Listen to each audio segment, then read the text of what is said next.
Morning and Hello, Dr. J. My name is John Plant, and this is going to be my presentation for Unit 3.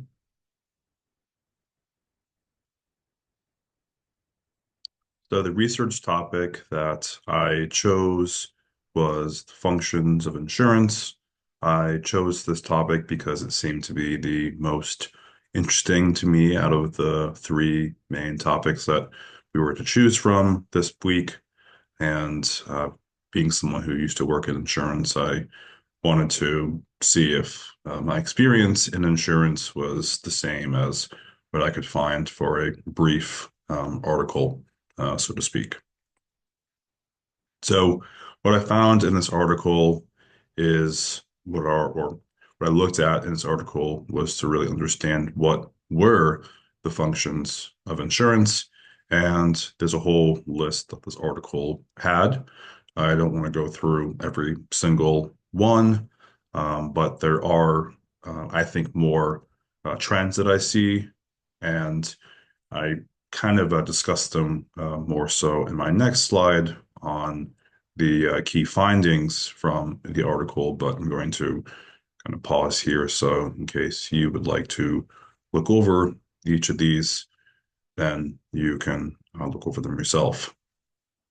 As you're doing that, I do want to say, or I guess foreshadow, that I'm going to be discussing some of the ones that I disagree with at the end of my presentation and the conclusion.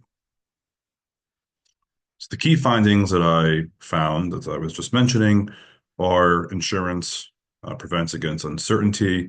That kind of goes to speak to most of these, really. I mean, the certainty bullet point is right here, and the article did discuss how a function of insurance is to provide certainty. I don't think that's um, really possible, but it is able to reduce the uncertainty that you can have by being able to mitigate loss by protecting for your loved ones against um, any kind of medical issues, anything in terms of about property being stolen or damaged, and that property can be a whole host of things, business losses and the like.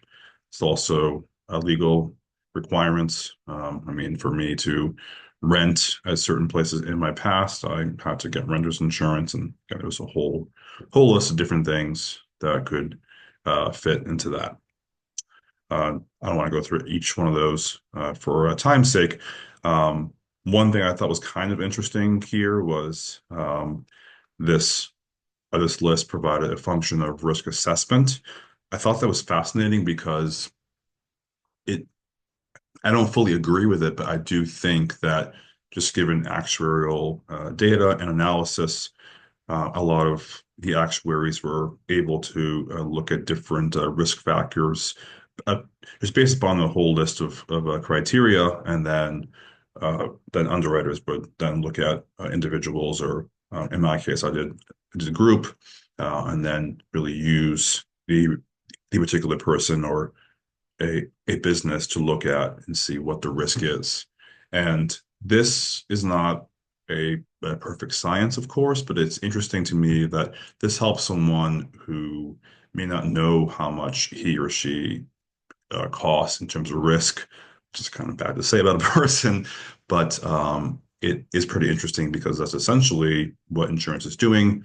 On the other side, it's also in terms of businesses and not just people, which I think would be a little bit less, um, I guess, a little bit more ethical to talk about in that way. So I found that to be quite fascinating, as I said before. Finally, I also thought it was interesting that some of the bullet points for the functions of insurance talked about providing financial stability. I think that's a bit separate from preventing against uncertainty because without having any certainty, you do worry about having some stability, but having the the the reduction of uncertainty then gives you some stability to some extent. So now for my conclusion, I kind of made this. more so as a research type of project, not project, excuse me, I guess way of framing it. And I did this because as someone who is trained in research and has, or I guess is still doing research, most of my conclusions that I write are always saying, what else did I not really cover in this paper, this article, whatever it might be, and where could future avenues of research go? And I think here's where as I said before in my previous slides, where I thought that some of the things that were listed as functions I really didn't agree with. And the first one is it's unclear to me as an economist by training if insurance can really help boost the economy. As an economist, again, the way that most economists, I would say about maybe 80% of them look at the economy, we see that there is a profit and loss system, which actually, it's not very humane, but it is supposed to be um, pretty impersonal, but the profit and loss system functions to help the market grow and the economy grow by helping those businesses who are providing value to consumers profit, which then gives a signal that they can keep growing. But the ones that are not doing that will have losses. Of course, good and bad businesses that are not helping consumers meet their value will always have losses, and those that do help them will also have losses. But it's important to know that just because we have insurance that prevents against losses, I don't think necessarily that insurance can help boost the economy. But that would require me to dig in deeper to see how that claim really stands against data and analysis, and I would also say theory. Finally, the other research question that I had is I didn't really agree with, and I really didn't like the function of it. It allows the development, it being insurance allows the development of big businesses.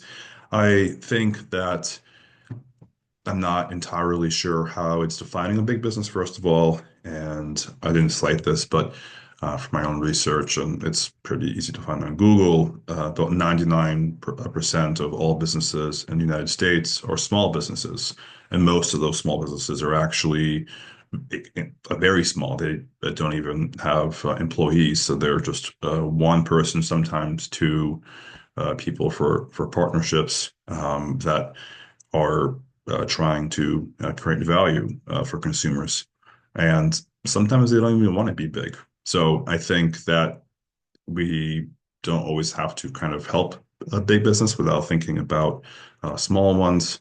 And I realize this is more of a normative question of what should be or what if this is actually desirable versus what is actually happening in the world.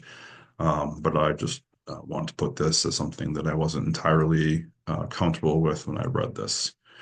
But that's all I have. I'm very positive that I went over the time limit here. I wanted to go over all my thinking for why I said what I said in this slideshow. So thank you for listening, and I look forward to the rest of our discussions.